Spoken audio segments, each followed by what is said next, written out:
Hey, Oppenheimer, what's up? It's a culture detective here investigating your favorite movies, TV shows, and animes, and today I'm watching Oppenheimer on IMAX and 70mm, which is incredibly exciting, and that's gonna happen 2 hours later. But right before that, let's talk about some movies, animes, and TV shows I watched in the last couple of weeks or so.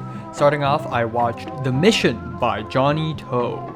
And this is yet another joint from one of the masters of Hong Kong cinema, and this one is pretty cool. I love how heavily improvised this film is. I love the aesthetics. It's so clean and icy and sterile.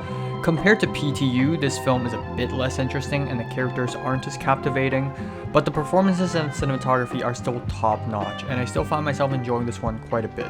8 out of 10. Afterwards, I watched Still Life by Jia Zhangke. This is an art house Chinese film, and it is a beautifully photographed slow burn. I really love it when movies explore deep rural parts of a country with their own culture and accent and everything. This film says a lot about China's rapid urbanization and labor workers and how depressing and industrial and apocalyptic it all is.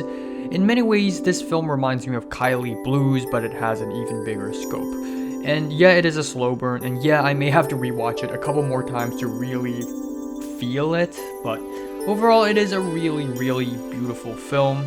8 out of 10. Then, I watched Barbie by Greta Gerwig. I watched it in a cinema, and it is a really fun movie that is entertaining and colorful. Ryan Gosling is literally me, for real, and everyone else did an amazing job.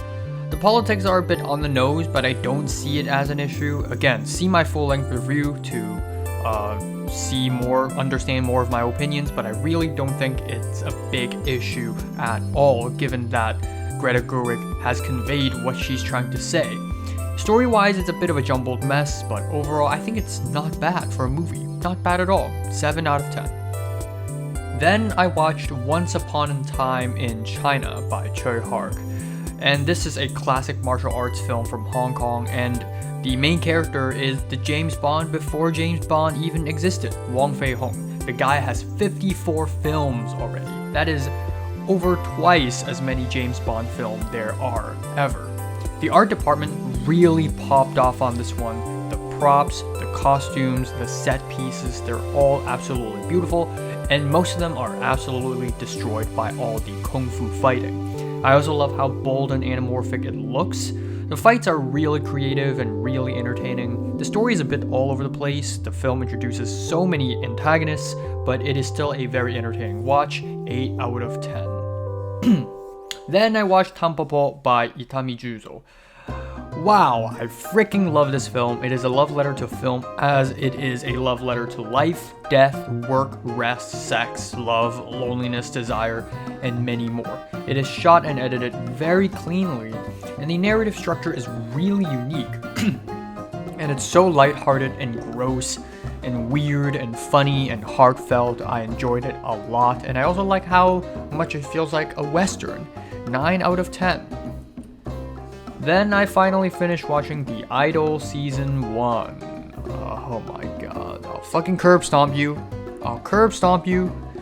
This TV show has some of the dumbest performances, goofiest storylines, and lamest plot points ever. The pacing is really off, and the show overall is pretty fucking boring. I just hate the attitude that the show gives off. The, ooh, Los Angeles, so luxurious, ooh, chill vibes type of attitude is just so disgusting, and Sam Levinson is just a weird, creepy guy who likes exploiting female trauma, so, kinda weird. 0 out of 10. Anyways, I watched The Holy Mountain by Alejandro Jodorowsky, and I spent $60 in Lyft and went all the way to downtown LA to watch this at 35mm film at 12 at midnight until like 2:30 a.m. in the morning. And I don't know why. Maybe it's because I was really tired, maybe it's because the seats aren't situated really well, maybe it's because the temperature of the room was a little high for my liking. I almost fell asleep during the film like 3 times. From what I can tell though, this film is visually stunning and laced with symbols. I'm actually a bit surprised at how little dialogue there is. I was also completely expecting Spanish to be spoken, I didn't know they were gonna speak English. I definitely need to rewatch this film like a few more times to really get it, but the whole thing feels like a fever dream, accentuated by the fact that I was really sleepy when I watched it, so yeah, I really don't know. It's unfair for me to give a score right now, but if I have to give a score, I would say it's an 8 out of 10. I don't really know. Tentative to change. Then I rewatched the first half of Bowies Afraid with my friend Potter, because Potter really wanted to watch a movie with me and I introduced this film to him. And on a rewatch, I love it just as much as the first time I watched it. It is incredibly entertaining. Ari Aster is a master at making me feel anxious for everything ever.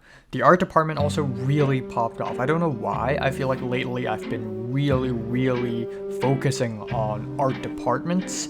But yeah, the prop master really popped off on all 4 parts. I only watched the first 2 parts, like rewatched, but it's still great. 8 out of 10. Finally, I finished watching Spy Classroom Season 1, and it's really boring. Boring story, boring characters, boring art style.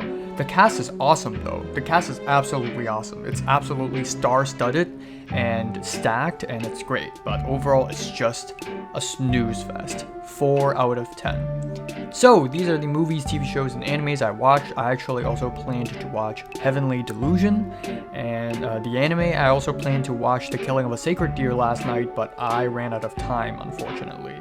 So I'll be watching that next month. So have you seen these TV shows, movies, and animes? Comments below, let me know. Subscribe if you want more, and thanks for watching.